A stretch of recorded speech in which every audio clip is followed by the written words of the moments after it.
Hello and welcome back to another episode of Robinson Raceway. I'm Zoe Kirk Robinson, and today we're talking about the weird world of Scalextric spin-offs in terms of tapes and games.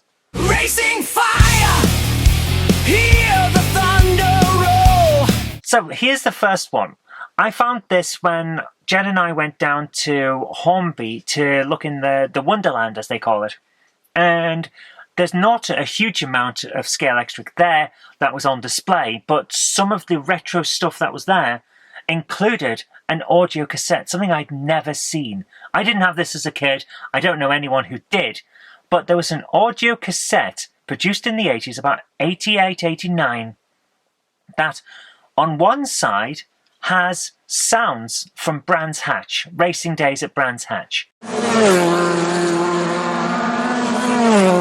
You put that on the background while you're playing with your cars, and it feels like a race day. That's the idea of it. But on the other side of it, on side one, is the most ridiculous thing I have ever heard. One of the guys from Scalextric talks to Noel Edmonds about how to set your Scalextric up and what options for track are available to you. Right, well, we've just opened the box, and inside there's an instruction leaflet. If you've got to the point where you have this tape, why do you need to know what options for Scalextric are available? You've already gone and got yourself some Scalextric. Otherwise, why do you need this tape? This tape is an accompaniment to the Scalextric. It's not something you would pick up first. I have never understood the benefits of telling people what they can get when they've already got it. It just seems a bit weird, but yeah, at some point, one of these cassettes will be mine, and I will listen to it, and I will go, what the hell? And then I will put it away and probably never listen to it again. It's just one of those things. I am one of those collectors, a historic, curiosity collector of this sort of thing. So that's weird. But the reason that I know about this is because I spotted the particular cassette that was in this display at the Wonderworks. Because the tape is almost identical to a tape that I had as a kid. On the Amstrad CPC, the ZX Spectrum, and the Commodore 64. I don't know if any of the other versions were out there, but those three, I know they were out there. There was a game by a company called Leisure Genius of Scalextric. And it was your average middle-of-the-road 8-bit racer. You saw the car from behind and the track moved a little bit. If you've ever played something like Outrun or Rad Racer, just imagine a little bit more widescreen so you don't see as much of the screen as you otherwise would. But basically that. However, this one set itself apart in a unique way because it's Scalextric. You could design your own track and race on that. And my friends and I, we did. We spent ages building tracks and then racing on them.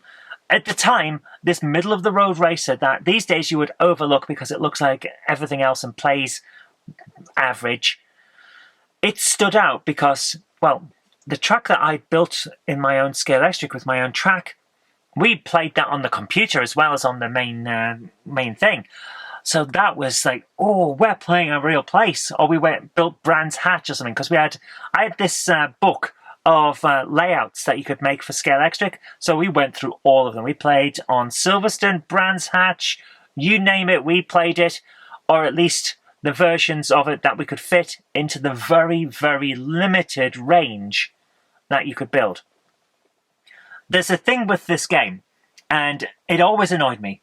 You have a large amount of screen to build your track in, or at least you think you do. You don't.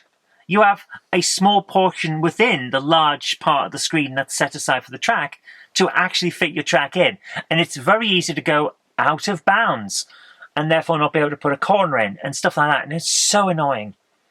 But for what it was, it worked really well, and we loved playing it. So while I've been talking, you've probably seen some of the races that I've been doing. So, because I've been playing this on an emulator today to get the footage, it's still fun. If you go in knowing that it's not going to be all bells and whistles, then you can have a damn good time with that game. It's still fun. But what's not fun is the other one. Yeah, there's another Scalextric game, but out in 2018, I believe it is, and not available for very long. You can't buy this anymore on Xbox One and Nintendo Switch, not physically from what I can tell, download only, was a game called Scalextric, just Scalextric. It's a buggy mess which doesn't load in different routes and things sometimes, and sometimes just crashes entirely, and has an egregious error in the American version, which I believe is called tracks, where instead of having first and second as your position indicators, because there's only two cars, you race one against the other. On Scalextric, I'll give it its due. This is Scalextric track on a wooden floor. You are actually racing Scalextric. It's a fantastic idea. But you have position indicator first and toost. I am not kidding. 1 ST first, and then 2 ST toost. Not second, toost. It's hilarious. When I was a kid, there was a game called Slapshot. It was an ice hockey game. And if you scored a goal in ice hockey, you didn't score a goal in Slapshot. You scored a goal because they'd missed the A out. So we made goal a bit of a joke amongst my friends and I. It was hilarious to us. But that's what Toost is doing for me now.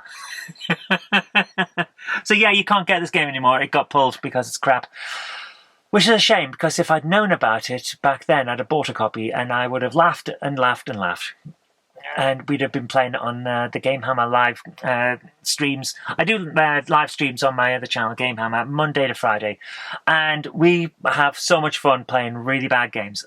And I would have played this. I would have played this a lot and it would have been hilarious. But now, can't do it anymore. The footage you're seeing is all I could find of it. And it's a guy who is complaining about the quality of it, and I can't blame him.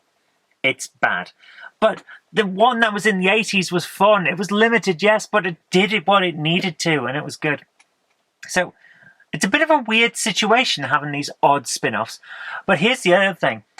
The cassette wasn't the only attempt to bring sound to old analog Scalextric. I know that the digital stuff that we've got now can do sound. Most of them don't.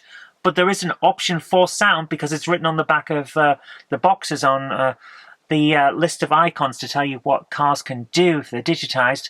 Back in the day, they had this extra thing, and it was a box. It was basically, if you ever had one of those funny key rings in the 80s and 90s where it had a load of buttons on and you press it and it would make a weird sound, like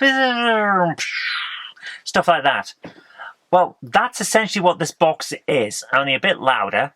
And one of the buttons on it just plays a for racing. So you can rev your engine with one button, and you can change gears with another, and things like that. But the majority of it is just going. That's all that box does. It's an official Scalextric it's an accessory, and I cannot see anyone spending their pocket money on this thing and being happy about it. You would get it home and be really disappointed. So I can imagine that not many of them sold. It's just one of those things. I've never seen one ever in the flesh. I've seen a couple online. But that was one of the attempts to bring the sound home. To be honest with you, I'd have put the cassette in the stereo and played that instead. It feels better. Wish I had it back in the day. I'd have played it and then played the other side with Noel Edmonds and gone, what the hell is this? Even as a kid, I'd have gone like, why is Noel Edmonds in my stereo? Tell me about Scalextric. Anyway, guys, do you have any memories of these things, these weird add-ons and spin-offs? Did anyone ever have that cassette or that silly sound box? Please let me know in the comments. I'd love to hear from you what your experiences were firsthand with these things. But until next time, I've been Zoe Kirk Robinson. You've been watching Robinson Raceway. We'll be back next time, and hopefully we'll be able to make a start very soon on building the raceway out in the shed so that we can start putting down some proper racing. But until next time, happy racing. Bye for now. Bye. I'd like to give a big shout out to everyone who supports me on Patreon. Without you guys, I really couldn't continue making all of these shows. And if you'd like to join our fantastic Patreon heroes here, go over to patreon.com/Zoe Kirk Robinson. It really does help us out. Thank you so much, guys.